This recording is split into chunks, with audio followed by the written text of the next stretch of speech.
Good morning, class 3. Beta, take out your social book.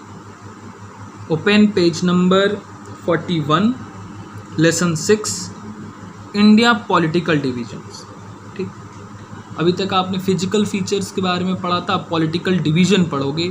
Political division मतलब क्या कि India को पॉलिटिकली कितने पार्ट में डिवाइड किया गया, यानी कितने स्टेट्स और कितने यूनियन टेरिटरीज इंडिया में कंस्ट्रक्ट किए गए हैं, इसी को हम लोग पॉलिटिकल डिवीजन्स कहते हैं.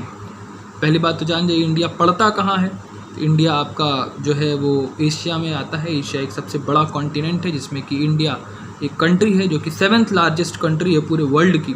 7वें नंबर पे सबसे बड़ी कंट्री आपकी इंडिया है और सेकंड मोस्ट पॉपुलेटेड कंट्री भी है. पहली तो चाइना है और दूसरे नंबर पे इंडिया है.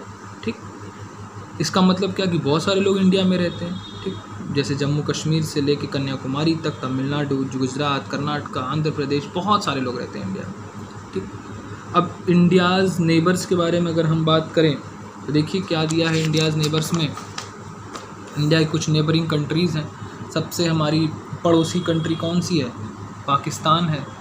जान ही रहे हैं उसके बारे में तो कुछ बताना नहीं है आपको. फिर अफ़गानिस्तान है, वेस्ट में बांग्लादेश है, ठीक, म्यांमार है, चाइना है, नेपाल है, भूटान है, श्रीलंका है, जिसमें से दो हमारी फेवरेट कंट्रीज़ हैं, पाकिस्तान और इस समय चाइना भी फेवरेट चल रही है. ठीक है, उनकी करतूतों की वजह से.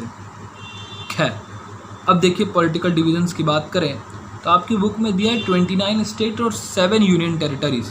बेटा ये करंटली अपडेटेड नहीं है इसलिए ऐसा दिया है. अब आपके हो गए हैं 28 स्टेट्स और 9 यूनियन टेरिटरीज़. ठीक, कैसे?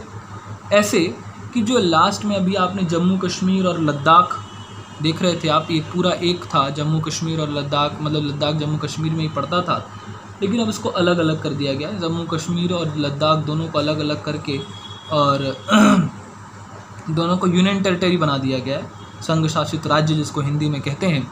तो अब क्या हो गया है कि 28, पहले 28 थे, फिर तेलंगाना एक ऐड हुआ तो 29 हो गए थे. ऐड क्या हुआ था, मतलब डिवीज़न हुआ था आंध्र प्रदेश का. ठीक है, तो आंध्र प्रदेश का डिवीज़न हुआ था तो आंध्र प्रदेश और तेलंगाना 2 स्टेट्स बन गए थे.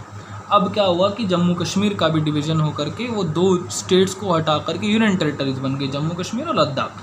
तो इसलिए जो है कि 28 स्टेट्स हो गए और 9 यूनियन टेरिटरीज हो गई. ठीक, स्टेट्स कौन कौन से हैं आपकी बुक में दिया हुआ है. देखिए 2 फॉर्म ऑफ गवर्नमेंट आपकी कंट्री में रूल करती है, एक सेंट्रल गवर्नमेंट, एक स्टेट गवर्नमेंट. ठीक, तो सेंट्रल गवर्नमेंट क्या है भाई, तो बता रहा है कि जो union territories of small states जो होते हैं वो उसको कौन देखता है, सेंट्रल गवर्नमेंट देखती है. बेसिकली प्रेसिडेंट उसका सुप्रीम पावर होता है. ठीक, अच्छा, और बाकी जो स्टेट गवर्नमेंट्स हैं उनको तो स्टेट देखता ही. ये देखिए आपका मैप बना हुआ है यहाँ पे, दिख रहा होगा आपको.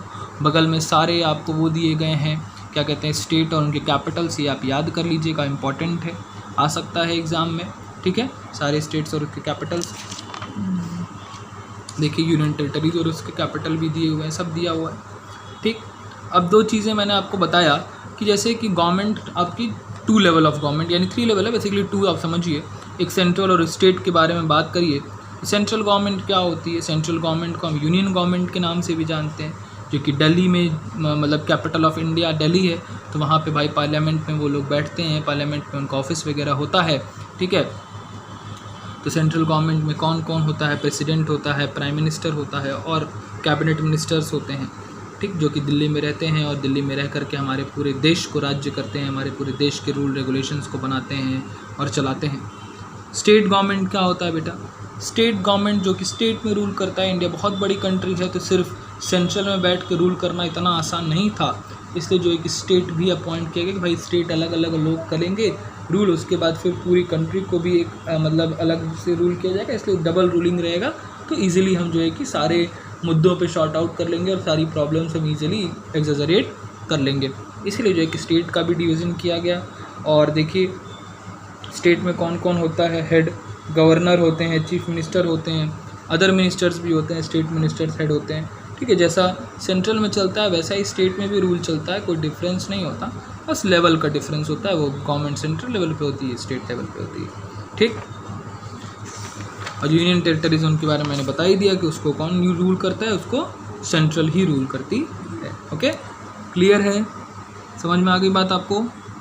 ओके क्लास, अब बेसिक एक्सरसाइज और क्वेश्चन आंसर लर्न कर लीजिएगा, एग्ज़ाम बहुत पास है। Okay, thank you.